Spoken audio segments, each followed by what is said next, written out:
오늘 하나님께서 우리에게 주시는 말씀은 에베소서 3장 1절에서 6절까지입니다. 제가 봉독해 드리도록 하겠습니다.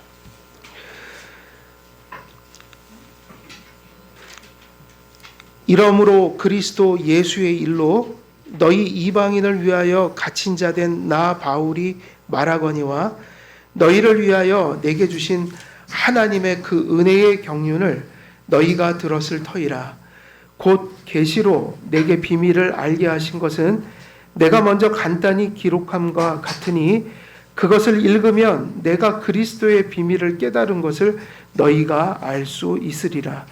이제 그의 거룩한 사도들과 선지자들에게 성령으로 나타내신 것 같이 다른 세대에서는 사람의 아들들에게 알리지 아니하셨으니 이는 이방인들이 복음으로 말미암아 그리스도 예수 안에서 함께 상속자가 되고 함께 지체가 되고 함께 약속에 참여하는 자가 됨이라. 이 복음을 위하여 그의 능력이 6절까지죠. 여기까지. 자, 오늘 1절부터 6절 말씀 전하는데, 오늘은 우리가 지난 시간에 1절에서 3절까지 말씀을 전했습니다. 그래서 오늘은 이제 4절부터 6절에 포함된 말씀들 계속 이어 나갑니다. 3절도 좀 걸쳐 있는데 우리 쭉 보도록 하겠습니다. 자, 우리가 그 지난 시간에 전했던 내용들, 3장 1절에는 사도 바울이 그 갇힌 자 된 나 바울로 자기를 소개함으로 그 감옥에 갇힌 이유를 통해서 그의 소명이 무엇인지를 가르쳐 주었어요. 그죠? 그러니까 그의 소명에 그가 이 땅에서 이루어야 될 하나님께 받은 그 소명이 어떤 것인가를 그가 감옥에 간 일들과 연관지어 이야기를 했습니다. 그리고 2절을 보면 무슨 내용이 나와요? 은혜의 경륜. 그 은혜의 경륜, 그 경륜이라는 것은 여기서 경륜은 소명이라고 말씀을 드렸고요. 그리고 3절로 넘어가면 계시로 내게 비밀을 알게 하셨다. 그러면 그 계시, 그 비밀은 뭐냐면 감추어지거나 희미했던 것이 어떻게 된 것이라고 그랬어요? 드러난 것인데, 이게 되게 중요하죠. 그 소명과 연관된 경륜. 그러면 소명은 뭐였죠? 바울의 소명은 뭐였죠? 복음이었잖아요. 근데 그거를 뭐로 받은 거예요? 인간의 생각으로 이렇게 주신 게 아니에요. 직접적인 계시로 주신 거라 절대적인 거예요. 그래서 교회는 오늘날도 사도성에 근거하는 거예요. 사도성. 근데 사도가 없으니까 항상 교회는 뭐가 기준인 거예요? 성경. 그래서 신앙생활하면 우리가 성경으로 받지 않은 건데, 목사님한테 잘못 배우거나 아니면 부패한 본성으로 자기 속에서 종교성에서 나온 경험, 체험, 자기 확신.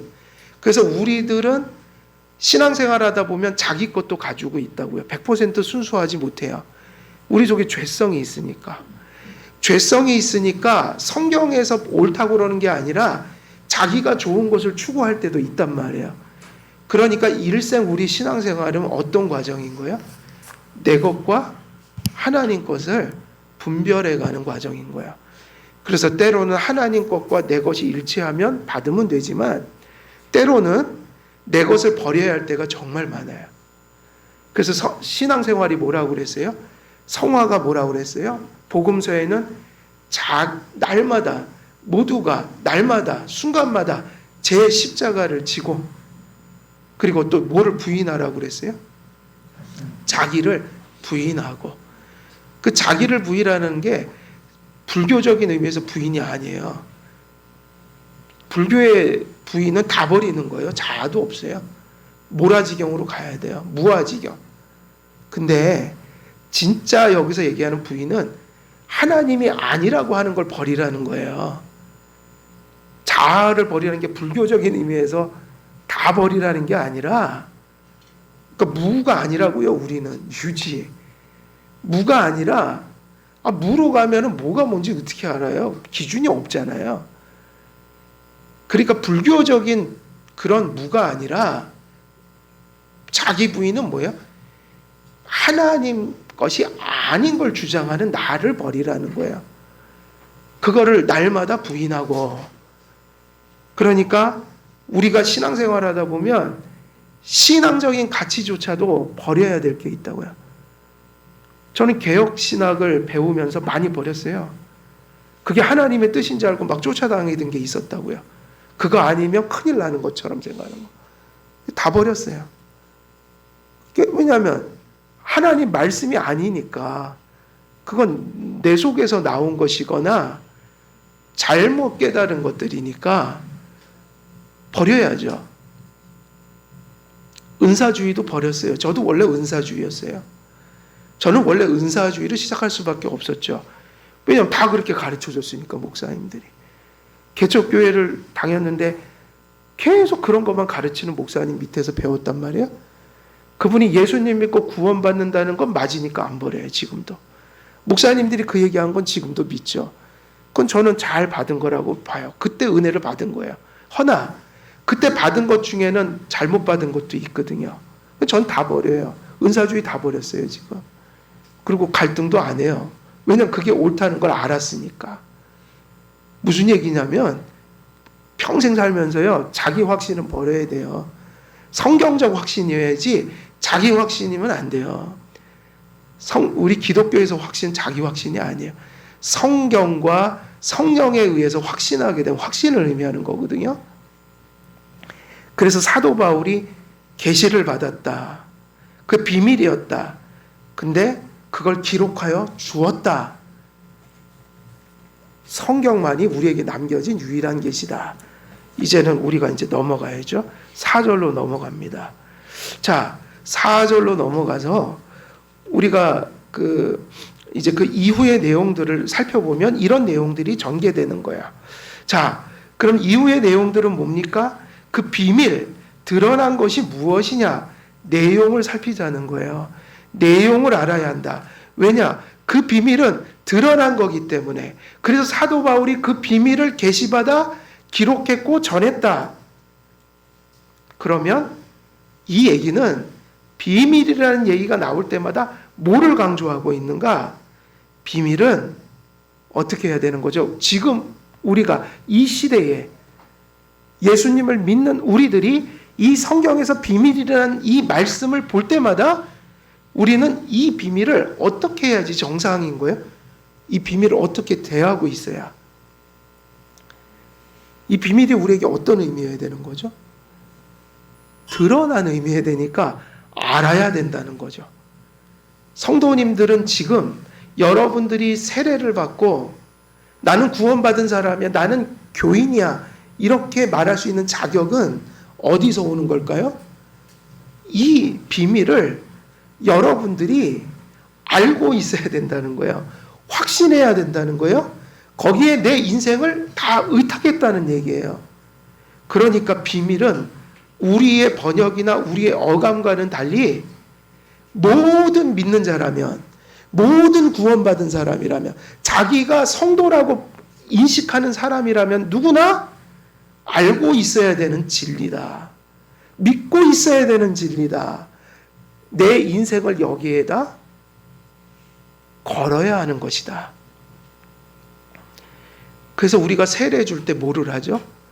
세례 문답을 하죠? 입교를 할 때 뭐를 하죠? 입교 문답을 하죠? 세례 예비자로서 학습을 받을 때 다 뭐 하죠? 거기서 전하는 그 책에 적힌 게 바로 비밀이라고요. 복음. 온 교회가, 공교회가 신앙 고백으로 이건 반드시 믿어야 됩니다라고 다 검증한 내용들. 그래서 비밀은 감추어져 있거나 특별하거나 특별한 사람들이 깨닫는 게 아니라 목사님들이 신학교 가서 열심히 그것을 배워서 또 신앙으로 깨달아서 삶으로 체득해서 성도님들한테 전해주는 거는 다 성도님들이 알아야 될 것이기 때문에 목사님들이 배우고 그것을 먼저 체득해서 전하는 거예요. 복음은 특정 교회나 특정한 사람의 독점물이 아니에요. 그러니까 비밀이라는 것은 정상적으로 얘기하면 누가 다 알고 있어야 되죠.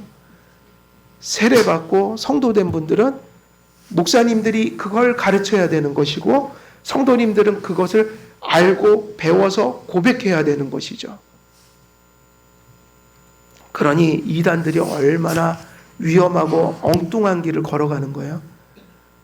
그 매우 보편 타당한 진리들을 다 버리고 듣도 보도 못한 어떤 교주들의 말을 듣고 그걸 비밀이라고, 대단한 것을 깨달았다고, 그들이 일반적인 보통 성도들보다 하나님이 더 사랑을 받아 그들이 깨닫지 못하는 것을 전했다고 그렇게 전하는 교주들이나 이단들, 가장 어리석은 사람들이에요. 성경을 어떻게 해석했길래 그런 해석이 나오냔 말이에요. 오늘 우리가 에베소서만 똑바로 읽어도 금방 알죠? 그것은 복음이다. 드러난 것이다. 사도 바울이 받아서 뭐로 기록했다고 그랬어요? 성경으로 기록해서 바로 공교회에 전했던, 그걸 받아야만 교회가 되고 세례를 받을 수 있었던, 그러니까 진리는 보편 타당한 것이죠. 물론 세상 사람들은 모르지만 교회 안에서 기준으로 보면 교인들에게 보편 타당한 진리인 거예요. 왜냐하면 성경에 주신 말씀이기 때문에. 그래서 여러분, 신앙은 호기심과 거리가 먼 거예요. 자꾸 특이한 것을 쫓아다니는 사람들, 자꾸 호기심, 특이한 사고를 하는 게 내가 신앙이 좋고 지혜가 많아서 그렇게 한다고 그렇게 착각을 하시는 분들이 한국교회에 너무 많아요. 그래서 한국교회는 이단이 잘 침투하는 거예요. 보편 타당한 것을 귀한 것으로 여기지 않고 자꾸 특이한 것이 좋다는 거예요. 어쩌면 그렇게 사고도 정상적으로 해야 되는데 특이한 사고를 해요. 그래갖고 자꾸 특이한 것을 알려고 해요. 선악과도 보편 타당하게 알아야죠. 아무도 얘기하지 않는 거를, 그런 것을 가지고 와갖고, 그게 위험한 거라고요, 그게 영혼이 혼탁한 거예요. 영혼이 정결한 게 아니라 너무 혼탁한 거예요. 신앙생활은 호기심이 아닙니다. 사변이 아니에요. 보편 타당한 진리를 쫓아가야 돼요. 그래서 웨스트민스터 신앙고백에서 하이델베르그, 도르트, 벨직 이런 것들을 신앙고백이라고 부르는 거. 교회가 반드시 모두가 받아야 되는 진리. 계시된 비밀은 구원받은 자라면 누구나 알고 믿어야 하는 내용 자체입니다. 사실 우리가 구원을 받았다면 바로 비밀이 가리키는 진리의 말씀을 듣는 곳에서 우리가 구원을 받은 것입니다. 이 보편 타당한 진리가 쉬운 건 아니에요. 왜냐하면 이해를 못하는 사람도 많고요. 이거를 이해가 됐어도 그걸 믿지 못하는 사람이 너무 많아요. 그걸 믿는 게 얼마나 복인지요. 바로 바울이 얘기한 기록하여 모든 사람이 받아야 되는 그 진리가 실제로는 많은 사람들이 믿고 싶어도 믿지를 못한단 말이에요.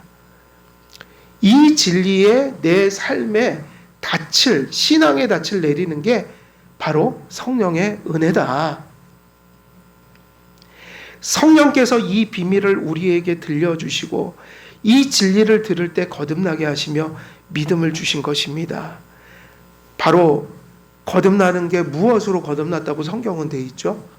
성경에 무엇으로 거듭난다고 되어 있죠? 성경은 두 가지가 따로따로 나요. 어쩔 땐 말씀으로 거듭나게 하셨다. 어쩔 때는 성령으로 거듭나. 그러니까 뭐로 거듭나죠? 말씀 들을 때 성령으로 거듭나게 하신다. 근데 바로 이 거듭나게 하는 말씀이 뭐냐? 사도 바울이 바로 여기서 얘기했던, 내가 하나님께 받았고 그 계시, 그걸 너에게 전하여 기록하였다.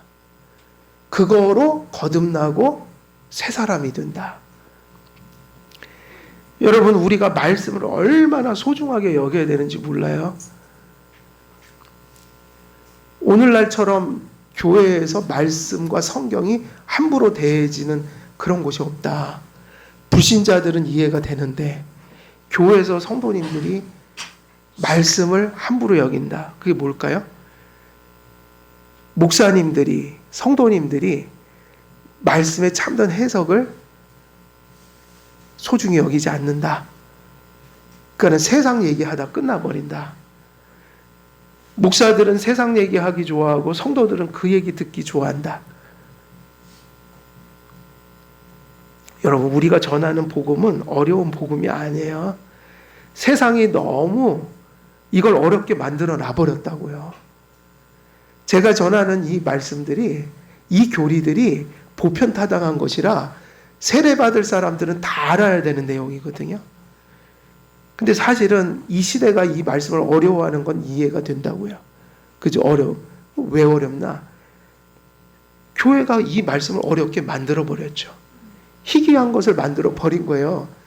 맨날 듣고 잘하고 그 말씀 속에 살았으면 이런 내용이 뭐가 어렵습니까? 하나도 안 어려워요. 어렵다는 얘기는 내용이 어려운 게 아니에요. 이미 우리들 속에 다른 신앙의 틀이 들어서 있기 때문이라고요. 생소하단 말이에요, 이게. 지식적으로만 어려운 게 아니라 삶이 불편해진단 말이에요. 익숙하지 않으니까. 여러분, 어렵다고 걱정하지 마세요. 당연히 어려운 거예요, 지금은. 근데 정말 1년, 2년, 3년 오랜 시간이 필요해요.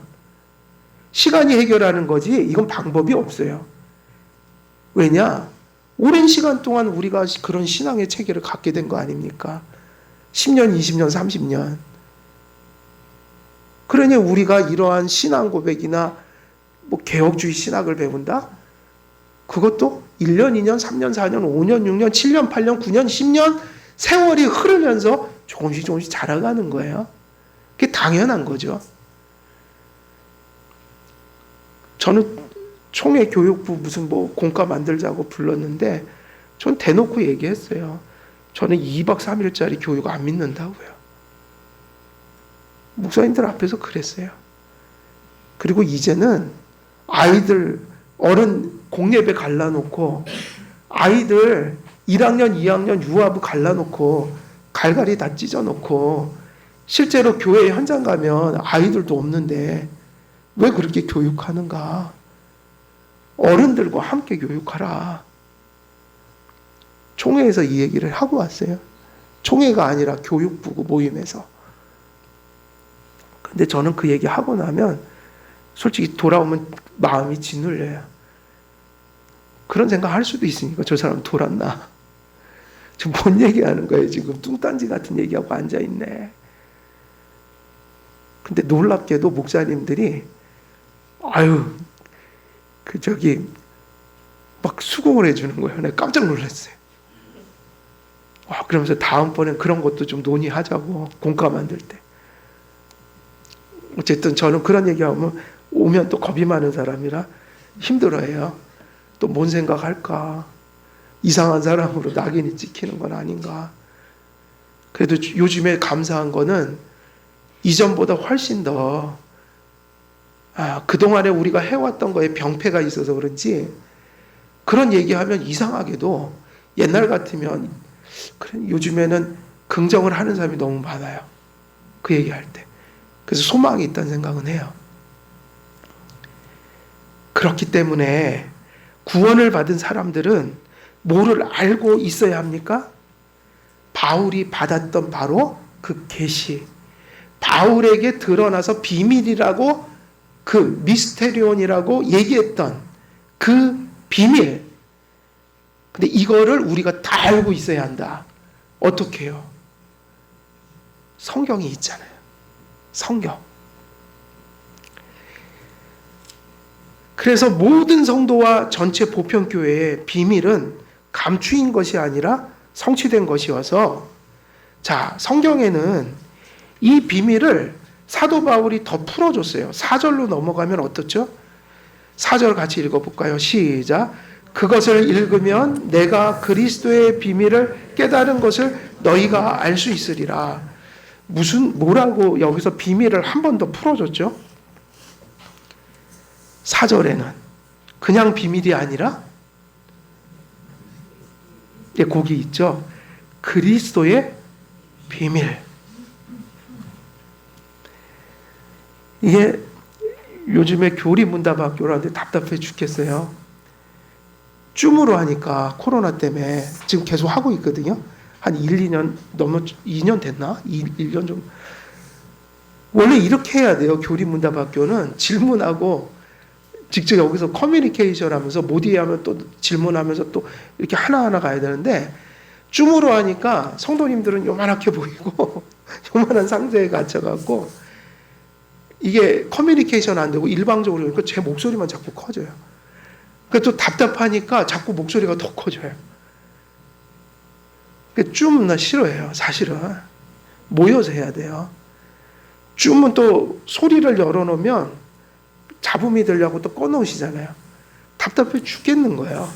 이렇게 가야 된다고요. 그리스도의 비밀 앞에서 나왔던 것보다 더 뭘 설명해 조금 성도님들이 찾으면서 같이 또 얘기하고 이해가 좀 이상한 듯 하면 또 다른 질문에서 또 다시 이렇게 가야 되는데 인격적인 주고받음을 줌으로 할 수가 없더라고요. 그래서 여러분 영상 예배는 없어요. 원래 영상 예배 아니에요. 그건 여건이 안 되는 분들이 있잖아요. 아주 급해서 어쩔 수 없는 상황들이 있거든요. 그래서 그런 영상은 그거는 비상적인 방법으로 예배를 드리고 있는 거지. 여러분 절대로 우리 한길교회는 영상으로도 예배 드리니까 오늘 교회 이러면 안 됩니다. 그래서 지금 영상 송출하는 거 아니에요. 정말 어쩔 수 없어서 영상으로 예배 드릴 수밖에 없는 상황이 있어서 예외적인 것으로 사용하라는 것이지 아무 일도 없는데 오늘 그냥 약간 뻐근하니까 그냥 집에 머물면서 예배 드리는 게 이게 아닙니다. 그러니까 이렇게 아세요. 어쩔 수 없이 영상으로 예배를 드리는 상황을 예외적으로 가질 수 있어도 그건 비상적인 상황이지 성도님들이 그냥 평상시에 뭐 영상 예배로 드리지 뭐 이러면 그 잘못된 겁니다. 교회 나오셔야 됩니다. 나중에 예배할 때 또 설명할 거예요. 회집해야지 공예배를 드리는 겁니다. 온전히. 자, 그래서 그리스도의 비밀이라고 더욱 구체적으로 바울이 가르칩니다. 비밀은 누구의 비밀이에요? 그리스도. 그럼 이게 바울이 왜 이런 얘기를 했을까요? 비밀의 내용이 그리스도라는 뜻이죠. 비밀이 그리스도다 이 얘기예요. 여기서 그리스도의 비밀이라는 의미는 그리스도가 곧 뭐다? 비밀이다. 사도 바울이 받은 계시는 그리스도이시며 그분에 관한 것들입니다. 바울이 받은 비밀을 드러내는 계시는 그리스도 자신입니다. 그리스도는 하나님의 말씀 성경의 그래서 중심이에요. 또 계시의 원천이기도 해요. 오늘날 최종적이고 충족한 계시로서 성경이 전하고자 하는 중심 내용이에요. 그러므로 비밀은 복음이에요. 비밀이 그리스도이실 때 결국 이 말을 더 풀면 어떻게 해석이 되는 거예요? 한길교회는 가끔 이런 얘기를 했거든요. 복음이 무엇일까요? 여러분들이 전도하실 때 우리가 세례, 입교 이런 거 할 때 결국 복음을 전하는 건데 짧은 복음도 있고 그걸 또 풀어놓은 복음이 있겠죠. 그러나 공통점이 있어요. 복음은 이 내용이 다 들어가야 돼요. 여러분들이 누군가에게 복음을 전한다면 그리스도를 전하는 거예요. 근데 그리스도를 이름뿐인 그리스도를 전하면 아무 소용이 없어요. 구원을 못 받아요. 아니 예수님이 무엇을 했는지도 모르고 그러는데 그리스도를 그냥 믿으면 되는 거야? 예, 그리스도 믿습니다. 그럼 구원 받아요? 그 얘기가 아니잖아요. 십자가 얘기도 나와야죠. 우리를 위해서 죽으신 것도 믿어야죠. 부활하신 것도 믿어야죠. 지금 저 위에 올라가셔서 온 우주를 통치하고 계신 것도 믿어야죠. 언젠간 오시는 것도 믿어야죠. 그러니까 그리스도를 믿는다고 해갖고 그 이름만 남발해갖고 그래갖고 주여 주여 이거를 주문처럼 외우고 구원받는 게 아니란 말이에요. 그 얘기를 그렇게 이해하시면 안 돼요. 누군지 예수를 주라 하시는 자들은 모두 구원받는다. 주의 이름을 부르는 자들은 구원을 받으리라. 이 얘기는 주문처럼 주님 주님 이런다고 구원받는 게 아니라. 무슨 얘기예요? 주의 이름은 주의 속성을 안다는 얘기잖아요. 많이 얘기했잖아요. 예수가 누군지를 알아야죠. 알고 불러야죠. 물론 그게 아주 기본적이고 조금 알 수도 있어요. 어떤 사람은 정말 예수님 하나님이신 거 믿고 그분이 세상 사람으로 오셔서 우리를 대신해서 죽으시고 부활하셨다. 뭐 요 정도 아주 기본적인 복음. 죽어가는 자에게 이 복음을 전해서 구원받을 수 있죠. 그러나 산자들이 살 날이 많은데 이 정도 믿어갖고 삶을 살 수 있겠어요? 신앙 삶을 못 살아요. 그래서 교리를 배우는 거라고요. 그러면 도대체 복음은 무엇이죠? 그리스도의 복음, 그리스도의 비밀, 비밀은 그리스도시다 할 때, 아, 그리스도가 복음이다. 그럼 그 얘기를 좀 더 자세히 얘기하면 뭐죠? 그리스도의, 우리가 복음이라는 것은 무엇을 알고 믿는 거예요? 그리스도를 아는 건데, 그렇게만 얘기하면 너무 좁잖아요. 그리스도의 인격을 알고 믿어야 돼요. 기독론. 그리고 뭐를 알아야 될까요? 그런 그리스도의 인격께서, 그런 인격으로 오신 예수님께서 이런 일을 행하셨다 정도는 아셔야 돼요. 그게 뭐냐? 그분의 사역이에요. 무슨 사역이죠? 구속사역. 간단히 얘기하면 죽으시고 부활하시고 승천하시고 언젠간 재림하실 것이다. 근데 그렇게만 알면 너무 힘들잖아요. 더 아셔야죠. 그래서 조금 더 알아가고 조금 더, 그래서 신앙 고백도 배우고 기독론, 교리들을 배운다. 그러면 생명이 아직 남아 계신 분들은 죽을 때까지 그 그리스도의 사역을 깊이 깊이 계속 알아가는데 자라가야 된다고요. 인성과 신성, 인성과 신성의 관계, 뭐 이런 그리스도의 그러한 인격을 배워가는 교리들. 근데 이거는 세월이 흘러야 되죠. 결국 공통점은 뭐예요? 그리스도의 사역이 무엇인지 모르면 구원받을 수 없다. 그리고 마지막 뭐가 복음일까요? 그리스도의 인격을 알았어요. 그리스도의 사역이 무엇인지를 알았어요. 그럼 그 다음에 뭐가 복음이에요? 그리스도에 대해서 뭘 알아야 되죠? 뭘 아셔야지 구원을 받아요. 바로 그거예요. 그 그리스도의 인격과 그 그리스도의 사역까지 얘기했잖아요. 그분의 그 인격과 사역이 나와 무슨 관계가 있는가? 내가 하나님 앞에서 어떤 존재인지를 깨닫고 그분의 인격으로 그런 사역을 한 것이 왜 나에게 구원이 되는가? 여기까지 간 게 복음이에요. 그러니 결국 이걸 한마디로 사도 바울처럼 줄이면 무슨 얘기가 되는 거예요? 그리스도의 비밀. 내가 계시받고 내가 기록했고 너에게 전해서 교회가 기초가 되게 한 이것. 이것이 비밀이고 계시고 복음이다. 이렇게 얘기한 거예요. 그러므로 성도들은 성경을 통해 성령께서 깨우치시는 그리스도를 지금 한길교회에 계신 이 모든 성도님들이 세례받고 거듭나고 용서받고 한길교회 진정한 성도라면 이것을 당연히 알아야 돼요? 몰라야 돼요? 알아야죠. 근데 깊이 들어가면 깊이 들어갈수록 다 알 수는 없으니 어떻게 아셔야 될까요? 2박 3일 동안 아셔야 됩니까? 평생 동안 아셔야 됩니까? 평생 알아가셔야죠. 기초를 알고 거기서부터 이제 평생 알아가야 돼요. 끝이 없는 거예요, 배움은. 그러나 본질이요 기본은 그거다. 그래서 그것을 많이 알든 적게 알든 내가 숨이 끊어지는 날 최선을 다해서 거기까지 알았다면 된 거예요. 어떤 분은 죽기 직전에 아는 바람에 많은 걸 못 알았지만 적어도 예수님이 나를 위해서 죽고 부활하신 것을 믿었다. 죽기 전에. 그래도 괜찮아요. 구원받아요. 그러나 우리에게 생을 남겨진 생을 주셨다면 더 알아가야죠. 맞죠? 그분이 어떤 분이신지, 그분이 우리를 위하여 무슨 일을 하셨는지, 그리고 그분과 그분께서 행하신 일들이 나와 무슨 상관이 있는지를 알고 믿고 받아들이는 것, 이것이 바로 복음이에요. 이것이 복음이다. 그리고 둘째, 이 비밀에 아주 중요한 내용이 지금 담겨 있는데, 이것은 거의 교회에 거의 파괴가 되다시피 파괴가 돼서 성도들이 인식을 못한다, 대부분이.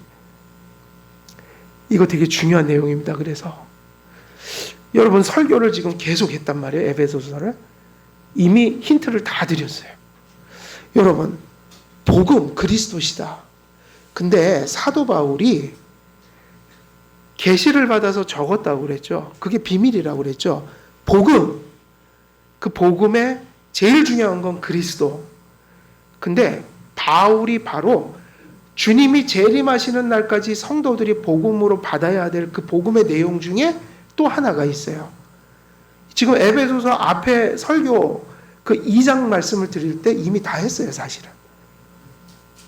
이 복음, 바울이 받은 계시, 이 복음의 또 한 면을 점유하고 있는 게 뭘까요? 뭐에 대한 기쁜 소식이, 뭐가 그렇게 기쁜 소식일까요? 하면 그리스도, 그분이 우리의 복음이다. 근데 이 부분을 지금 사실은 제가 우리가 속한 이 보편교회가 오늘날 이 21세기를 사역하는 교회가 이걸 잘 가르치질 않아요. 그래서 사실은 몹시도 많이 파괴되어 있어요. 뭘까요? 복음이, 두 번째 복음이 뭐죠? 첫째는 그리스도라고 했죠. 당연하죠. 두 번째 뭐죠? 사도 바울이 계속 반복하고 있는 내용이에요. 지금 이 말씀 뒤에도 계속 나와요, 이게. 유대인만이 아니라 이방인과 유대인이 하나 되고 한 몸이 돼서, 근데 중요한 건 이거예요. 이제 유대인이니 이방인이 이거 필요 없어요, 우리에게는. 우리가 유대인하고 싸워요? 이방인하고 싸워요? 그런 거 없잖아요, 지금은. 그냥 당연한 게 돼버렸죠? 지금은 당연히 유대인과 이방인이, 심지어는 세월이 흘러갖고 이 한국인들도 교회가 된 거예요. 우리가 교회된 거 얼마 안 돼요. 100년 남짓 하잖아요. 그래서 한국 선교 100주년 그러잖아요. 그러니 한국 사람들은 얼마나 큰 은혜를 받은지 몰라요. 우리가 교회된 게 얼마 안 된다. 그럼 중요한 건 여기서 지금 유대인이나 이방인이나 모두가 언약의 공동체가 될 수 있다. 그리스도의 모두가 몸이다 하고 하면 그건 뭐를 강조하는 걸까요? 유대인, 이방인 이거 다 이제 끝났으니까 교회가 중요한 거죠. 바울이 받은 계시, 복음의 비밀의 계시의 한 부분이요. 이제 누구나 예수 믿으면 그리스도의 몸이 된다는 거예요.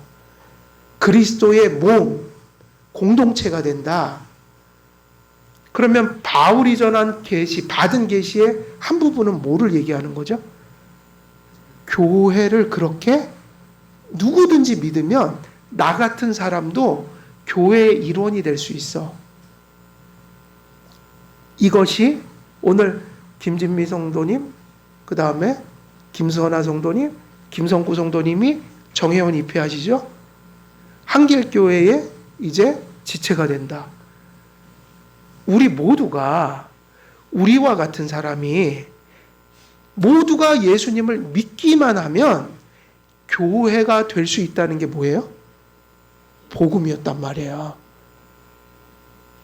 그러면 복음은 교회예요. 교회.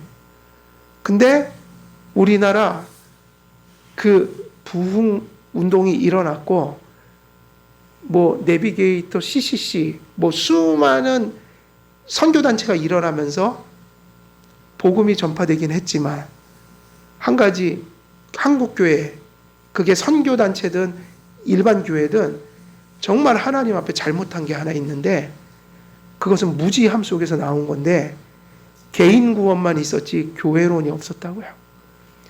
그러면 교회에 대한 열심이 없느냐? 아니죠. 한국 성도들은 주일도 잘 지키고 교회를 열심히 나가죠. 근데 대부분 교회론이 없이 나가는 거예요. 찜찜해서 나가는 거예요. 안 나가면 하나님이 벌 줄까 봐 나가는 거예요. 또 열심히 나가면 복 받을 것 같아서 나가는 거예요. 다시 말하면 교회 자체에 대한 이해를 갖지 못하고, 그리고 복음은 나 한 사람 구원받고 천국 가는 거다. 그리고 수많은 사람들한테 이렇게 천국 가게 하려고 전도해야지. 그리고 교회를 얘기하지 않았다고요. 그 참 신기해요. 교회에 많이 모이긴 하는데 교회가 뭔지를 모르니까 교회를 우리가 장로교회처럼 하나님께서 주신 직분과 질서를 가지고 교회를 세운 게 아니라 그렇게 시작이 됐기 때문에 모인 사람들이 다니기 좋은 교회를 만들어버린 거야. 참 그렇게 힘들지 않고도 교회 다닐 수 있는 교회. 그냥 우리의 본성에 편안하고 즐겁고 재밌는 교회. 그리고 목사들은 그 신앙에 근거하지 않은, 하나님 말씀에 근거하지 않은, 다시 말하면 장로교도 장로교를 버리고 무질서한, 그냥 청중이 바라고 원하고 심지어는 믿지 않는 사람도 와서 얼마든지 예배드리기 편안한, 부패한 본성에 편안함을 주는, 그리고 각자 소견대로 교회가 이리저리 많이 모이고 성도들이 바라면 그렇게 이렇게 운영할 수 있는 교회, 이걸 만들어버린 거예요. 그러니까 교회가 커지지 않았다는 얘기는 아니에요. 근데 교회로는 없어요. 그리고 그것이 거품이 쑥 빠지니까 이제 뭐 가난한 성도니 뭐니 하면서 다 나가버리고, 주일학교 바글바글 끌었던 것 같지만 죄송하지만 그 아이들이 커서는 공예배에 적응을 못하고 다 가버리고, 거품 빠진 거지 이상한 게 아니에요. 저는 그렇게 생각해요. 아니 무슨 교회가 무슨 손해본 게 아니라 원래 그렇게 돼야 하는 거예요. 거품이니까. 말씀대로 안 했잖아요. 그럼 거품이죠. 다 빠져나가죠. 누구 책임이 아니에요, 그건. 시대가 어렵다고요? 아니죠. 잘못 뿌려놨으니 다 거품이 돼갖고 물거품이 돼버린 거죠. 개인 구원만, 나 천국 가고 나 복 받고자 하는 개인 신앙. 그래서 그런 사람 본 적이 없어요. 하나님 참 나를 사랑하신 것 같아요. 뭐 간증들 하잖아요. 들어보면 다 그런 거죠. 왕년에 힘들었는데 예수 믿으면서 성공했어요. 그런 얘기예요. 예수님 믿으니까 이렇게 집안이 잘 됩니다. 뭐 개인 구원까지는 얘기를 하죠. 근데 그런 얘기 안 해요. 제가요, 저 같은 죄인이, 벌레 같은 내가, 저 같은 죄인이요, 교인이 되었어요. 언약 공동체의 지체가 되었어요. 제가 교회가 되었습니다. 이렇게 얘기하는 사람 본 적이 없어요. 내가 교인이기 때문에 복 받았습니다. 예수님이 내가 이렇게 한 교회의 성도가 되도록 예수님이 피 흘려 주셨어요. 그 제가 복을 너무 많이 받았어요. 제가 하나님 사랑을 너무 많이 받은 것 같아요. 이런 사람 보았어요? 다 자기 자랑이지. 내 신앙이 이렇게 좋아요? 복 받았어요? 잘 됩니다. 내가 성도여서 너무 감사해요. 주님이 피 흘려서요, 이렇게 성도가 되고 여기다 이렇게 교회를 하나님이 세워주셨는데, 그런 피값으로 사신 교회에 제가 출석합니다. 교회 있죠, 교회. 그리스도의 몸이 있고요. 그 몸이 세상에 존재하고요. 세상에 그 교회를 하나님이 지켜주셔서 나는 한길교회 다니고요. 또 거기에 한 성도로서 내가 또 거기에 한 몸이 되었어요. 하나님께 사랑을 너무너무 많이 받은 것 같아요. 그런 고백 괜찮습니다. 박스 줍고 다녀도 괜찮아요. 니어거 끌고 다니면서 제가 성도입니다. 하나님 사랑을 너무너무 많이 받아서요. 제가 성도예요. 저 같은 사람도 성도가 됐어요. 간증은 그렇게 해야죠. 그게 간증이죠. 아니에요? 그래서 바울이 사용한 계시된 비밀은 이방인이 유대인과 함께 계속 바울이 지금 얘기하는 그게 있잖아요. 이방인과 유대인이 하나 됐다. 이게 지금 누가 받은 계시 속에 있는 내용이에요. 사도 바울이 직접 받아서 전하고 기록했던 내용이 이 두 축이라고요. 그리스도 그리고 언약의 공동체가 새롭게, 그게 뭐냐면 새 인류, 구약 백성으로 머물던 교회가 이방인이 함께 하나 돼서 이제 누구든지 다 괜찮은 거예요. 누구든지 예수님의 피값으로 누구나 교인이 될 수 있다. 교회가 될 수 있다. 그 교회에 속할 수 있다. 여러분, 하나님께 무진장 사랑받았다. 하나님이 이처럼 세상을 사랑하사 독생자를 주셨으니 하면 고 요한복음 3장 16절에 사랑이요 복음이잖아요. 그게 두 개로 요약하면 본질이 이거라고요. 하나, 그리스도가 우리의 구원이 되고 복음이 됐다. 두 번째 뭐요? 그가 머리 된 교회, 그 몸된 교회에 누가 지체가 된 거예요? 나도 속하게 됐다. 그때 나오는 게 뭐였냐면 하나님의 사랑이, 그 크신 하나님의 사랑이 대단하다. 사도 바울이 그래서 뭐를 무진장 사랑했죠? 사도 바울이 뭘 사랑했어요? 앞에서 다 설교했잖아요. 갇힌 자 된 바울이 뭐를 위해서 했다고 다 나오잖아요. 그리스도 예수의 일로 너희 이방인을 위하여. 그 이방인을 위하여 누구죠? 선택받은 백성들에게 복음 전해서 교회를 이루는 거라. 사도 바울이 왜 죄수가 됐어요? 그리스도를 위해서 됐고 한편으로는 교회를 세우게 한 거라. 사도의 독특한 직분이 뭐를 위해서 세웠다고 그랬어요? 교회의 터와 기초를 놓기 위해서.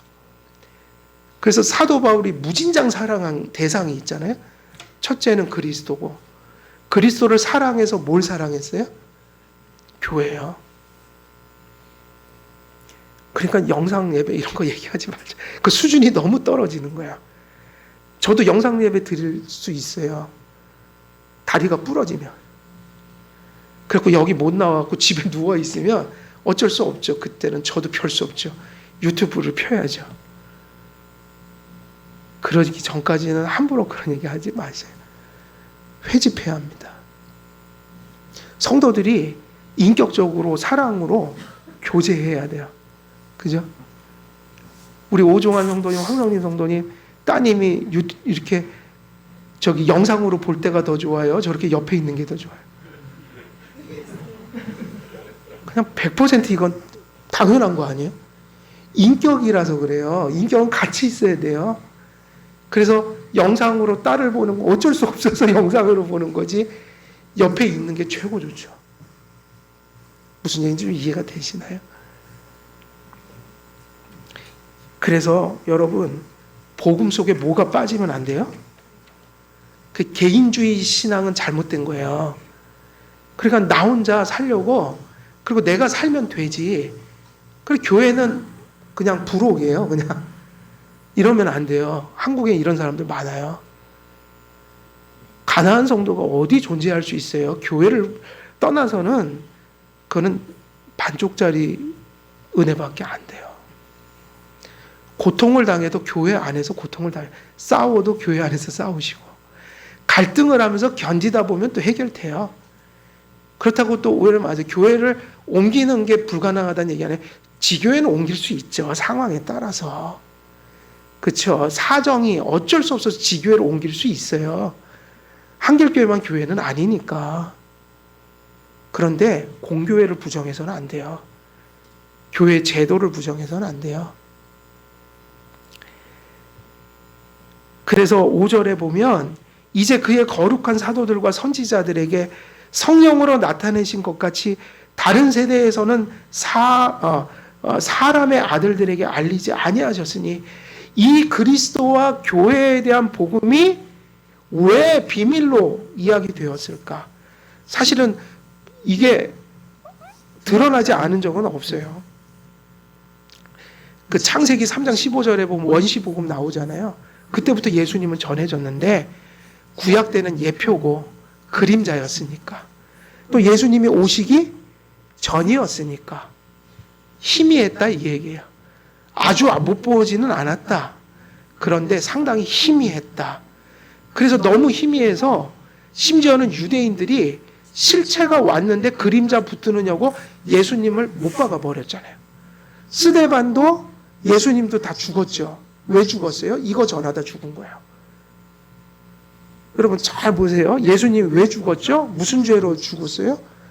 유대인들에게는 성전 모독죄하고 율법 모독죄예요. 근데 예수님은 억울하죠. 율법을 모독했다는 거예요. 그게 무슨 얘기인가? 예수님이 오셔서 율법을 똑바로 가르쳐 줬거든요. 유대인들이 잘못 알고 있었다고요. 예수님을 다 씌운 거예요. 성전 모독죄, 구약까지는 신약의 교회를 예표하던 거예요. 그래서 이제는 예수님이 성전이고 믿는 자면 누구나 교회가 될 수 있잖아요. 성전이.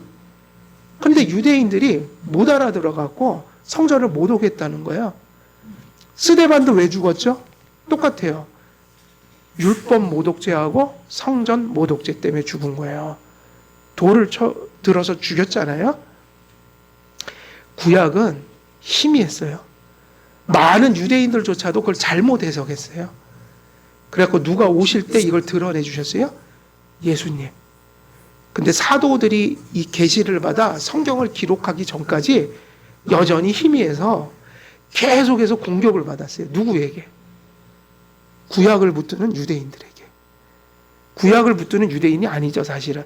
저는 유대교하고 구약을 구별해요.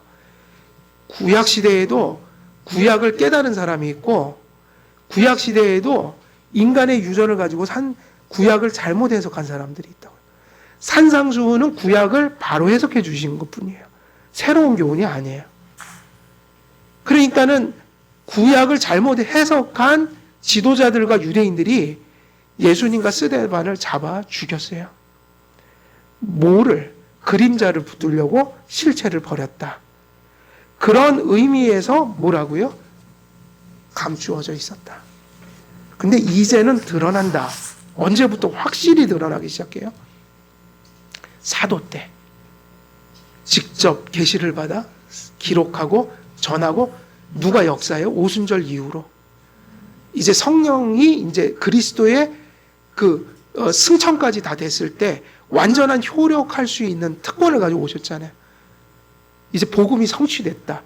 이제는 말씀도 분명해지고 성령도 역사하신다. 그래서 구약이 없었다는 게 아니라 디그리가 엄청나게 세졌다. 디그리가. 그런 의미인 거예요. 그래서 구약도 본질은 있었어요, 없었어요? 구약도 은혜 언약이라고요. 창세기 3장 15절 이후로는. 근데 희미했다. 신약은 선명해졌다. 확실해졌다. 강력해졌다. 범위가 넓어졌다. 그래서 신구약은 같은 책이에요. 그렇지만 신약이 성취가 됐기 때문에 구약은 무엇의 빛으로 봐야 될까요? 구약은 신약의 빛으로 해석해야 돼요. 항상 기준이 구약이에요, 신약이에요. 그래서 출애굽기 할 때 보셨잖아요. 계속 예수님 얘기를 하는 거예요. 신약에 비추어 구약을 풀어간 거라고요. 출애굽기 설교는. 항상 기준은 신약이어야 돼요. 자, 그렇게 해서 이제 사도가 이렇게 말씀 전할 때는 그 복음이 매우 급진적이고 혁신적으로 성취되는 시대가 사도 시대예요. 그래갖고 공격이 많았다고요. 혁신적이다. 획기적이다. 디그리로 따지면 눈부시게 빛났다, 신약이. 지금 우리가 어느 시대를 살고 있죠? 우리가 훨씬 많이 아는 거예요, 모세보다. 모세는 예수님 이렇게 알지를 못했다고요. 우리는 벌써 신약 성경 읽으면 다 알잖아요, 예수님. 얼마나 감사합니까? 삶을 살다가 좀 힘들어도 감사하세요. 뭐 직장 일하다가 기분 나빴다. 그럼 갑자기 이 생각을 하세요. 아, 내가 신약의 성도다. 엄청난 걸 받고 산다. 기뻐할 만하죠. 그러면 그럼 이 본문에서 우리가 하고 싶은 얘기는 뭐죠? 결론은 성경 소중히 여기십시오. 성경을 잘 깨달아야 합니다. 성경 잘 믿고 사셔야 합니다. 성경을 하나님의 말씀의 권위로 인정하고 살아야 합니다. 왜냐하면 우리를 구원하고 구원해서 자라게 하는 유일한 은혜의 수단은 뭐밖에 없어요? 성경밖에 없어요. 이제 우리에게 남겨진 계시는 기록된 계시 성경밖에 없다. 그래서 이렇게 3절 4절 얘기합니다. 바울이 곧 계시로 내게 비밀을 알게 하신 것은 내가 먼저 간단히 기록함과 같으니, 그렇게 놓고 그것을 어떻게 하면 뭐라고 되어 있죠? 그것을 읽으면 내가 그리스도의 비밀을 깨달은 것을 너희가 알 수 있으리라. 사도 바울은 직접 받았고 그것을 성경으로 남겼죠? 그러면 그걸 읽으면 어떻게 된다는 거예요? 내가 받은 것을 너희도 깨닫게 되리라. 사도 바울이 직통으로 받은 것을 우리는 성경으로 깨닫는 거예요. 사도 바울이 비상적인 방식으로, 비범하고 이적적 방식으로 받은 거를 우리는 평상적인 방식으로 배우는 거예요. 우리는 이제 그렇게 받지 않고 이렇게 설교하고 성경 공부하면서 배우는 거야. 깨닫는 거예요. 근데 사도 바울이 받은 거하고 똑같은 걸 깨닫는 거예요? 다른 걸 깨닫는 거예요? 똑같은 거예요. 복음과 교회를 향한 그 복음을 우리도 얻게 되는데 성경과 성령의 은혜로 이것을 받게 된다. 그래서 이게 되게 중요하죠. 곧 계시로 내게 비밀을 알게 하신 것은 내가 먼저 간단히 기록함과 같으니. 그래서 기록하셨다. 근데 그것을 읽으면 그것을 너희가 알 수 있으리라. 그래서 성경 읽는 게 거듭나고 하나님께 용서받은 성도들은 성경 읽는 게 그렇게 신나는 거예요. 왜냐하면 사도 바울이 그렇게 비범하게 받은 거를 우리는 이렇게 읽고 들으면서 받으니까요. 똑같은 걸 받는다고요. 주시는 방식이 이제 다른 거죠. 바울이 예수 믿는 자들을 잡아 가두고 죽이려 달려가던 길에 그리스도를 만나 꼬꾸라진 사건, 기록된 그 사건 이후에 어떤 시기에 받았던 그 비밀, 계시, 이것이 기록되어 이제 읽으면 깨달을 수 있는 말씀이 되었다. 성경의 가치, 성경의 기원은 이렇게 보게 되면 정말 확고한 하나님의 말씀인 거야. 그래서 로마서 10장 17절을 보면 바로 에베소서를 썼던 바울이 로마서에서 이렇게 얘기하죠. 그러므로 믿음은 들음에서 나며 들음은 그리스도의 말씀으로 말미암느니라. 그리고 요한복음 5장 39절 40절을 보면 너희가 성경에서 영생을 얻는 줄 생각하고 성경을 연구하거니와 이 성경이 곧 내게 대하여 증언하는 것이니라. 그러므로 너희가 영생을 얻기 위하여 내게 오기를 원하지 아니하는도다. 책망하시면서 쓴 거야. 이 성경에서 뭐를 얻는다고 그랬어요? 영생을 얻는다. 자, 그래서 이 말씀을 통해 우리가 읽는다. 이 말씀의 중요성을 전달해 드렸는데 오늘 시간이 조금 지났지만 여기서 맺어버려야겠죠. 여기서 끝내야지 다음 설교로 가니까. 자, 읽는다는 말도 좀 의미심장해요. 여러분 요한계시록을 보면 이것을 읽고 지키는 자들에게 복이 있다 그랬거든요. 읽고 듣고 지키는 자예요. 읽고 듣고 지키는 자다. 근데 여러분 거기 보면 요한계시록에 읽는 것과 할 때 그 읽는 것은 단수일까요? 복수일까요? 단수예요. 듣는 거는 듣는 자 복수예요. 저는 여기서 다른 성경도 이렇게 보게 되면 비슷한 얘기가 많이 나와요. 사도 바울이 다른 곳에 이렇게 얘기하거든요. 내가 너희에게 가기 전에 너희들이 읽고 가르치는 것에 창념하라. 그 얘기 뭐냐면 읽고 가르치는 거. 자, 여기서 공통점이 뭐냐면 계시록에서 읽는다는 것은 초대교회 때는요 성경이 귀했어요. 그리고 예배 방식이 그랬어요. 그래서 한 사람이 성경을 장로와 같은 사람들이 있죠. 교회 지도자들이 성경을 읽는 시간이 무지무지 중요했어요. 그 시간은 거의 그러니까 우리로 따지면 설교 시간과 같은 거예요. 본문을 읽어드리고 그 내용을 풀어주는 시간이에요. 읽고 복수예요, 단수예요. 그러니까 여기서 읽는다는 것은 그냥 개인적으로 읽는 것도 복되지만 여기서 뭐를 염두에 두고 얘기한 거냐면 그 당시에 초대교회가 모여서 회집하여 예배하는 시간의 모습인 거예요. 읽고 단수예요. 한 사람이 읽어주고 읽는 자. 그리고 듣고 회중이 들으니까 복수를 썼어요. 그래서 읽는 자와 듣는 자가 예배드리고 그 깨달은 것을 지켜라. 생활 속에 가서.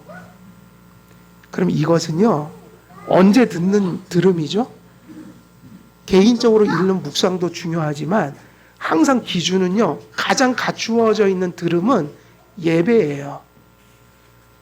그래서 읽는 자, 한 명, 인도자, 회중, 듣는 자들, 그리고 읽고 들은 자들이 가서 지키고 살아라. 오늘 여기서도 뭐라고 그랬죠? 너희들이 이것을 읽으면, 이 읽는다는 의미도 신약의 전체적인 문맥 더 살펴볼 필요는 있어도 다르지 않다고 봐요. 지금 이 편지를 개인에게 주셨습니까? 회중에게 주셨습니까? 그러니까 교회에 주셨습니까? 그것도 한 교회에 주셨어요? 전체 교회에 주셨어요? 전체 교회. 에베소, 그 시대만 따져도 에베소 교회 거기에 있는 지역 교회들 다 준 거예요. 그럼 누군가가 이 말씀을 필사해서 읽어줬겠죠. 사도 바울이 읽는 것에 개인적 묵상 맞아요. 그것도. 그러나 성경에서 읽으라고 할 때 교회를 향해서 얘기하거든요. 언제 읽는 거예요? 전 요한계시록 그거 되게 중요한 말씀이라고 해요. 단수로서 읽고 인도하고 회중들이 듣고 그리고 예배가 끝나가면 그걸 지키라. 다시 말해 이거는 오늘날 같으면 가장 갖추어진 공예배를 통해서 성도들이 한 몸으로 모여서 예배하며 듣는 말씀이에요. 근데 뭐를 이 시간에 읽고 듣고 깨달아야 합니까? 세상 얘기가 아니라 성경을요. 이 얘기를 하는 거예요. 거기서 복음이 사도 바울이 깨달았던 것과 같이 이 성경을 듣고 읽는 자들에게 동일하게 모두에게 성령을 통해서 오늘날 그 복음이 믿어지고 역사한다. 그래서 결론은 뭐죠? 이 복음이 왜 복이 됩니까? 두 가지를 주니까요. 우리에게 구원을 주시고 구원받은 성도들이 그리스도의 몸, 그리스도인의 가족을 혹은 이 세상에 달리 존재하지 않은 유일한 존재, 하나님의 몸으로서 새로운 인류가 이 세상에 존재하게 된다. 바로 구원과 교회가 이 사도 바울이 계시받고 전했던 복음의 비밀이었던 거예요. 그래서 여러분이 복음을 꼭 붙들고 그리고 그 복음의 중심인 그리스도를 온전히 알고 믿음으로 우리가 그 복음의 가장 큰 결실로 여기는 성경적인 교회를 우리가 공동체를 이루어서 한 몸이 되는 거, 이것이 바로 복음 안에 약속된 그 축복인 거죠. 말씀을 통해 이 복을 받아 누리시는 우리 한길교회 모든 성도님 되시기를 우리 주 예수 그리스도의 이름으로 축원드립니다. 기도하겠습니다. 살아계신 하나님 아버지, 오늘 성경 본문을 통해 말씀을 전했습니다. 사도 바울이 받은 그 계시와 그 비밀, 그것이 그리스도의 복음인 것을 또한 함께 알게 되었습니다. 또 그 복음 속에 있는 중대한 하나님의 약속이 그리스도의 그 몸된 교회인 것도 다시 한번 확인하게 되었습니다. 아버지 하나님의 말씀이 우리 속에 들려지고 또 성령의 은혜로 가슴 속에 역사하여 우리 주 그리스도를 마음속에 모심으로 구원받고 성경적이고 건강한 교회를 함께 세워가는 그 복음의 결실이 우리 한길교회와 또 이 땅에 세워진 공교회들 위해 또 충만하게 맺혀지길 우리 주 예수 그리스도의 이름으로 간절히 기원하며 또한 기도드리옵나이다. 아멘.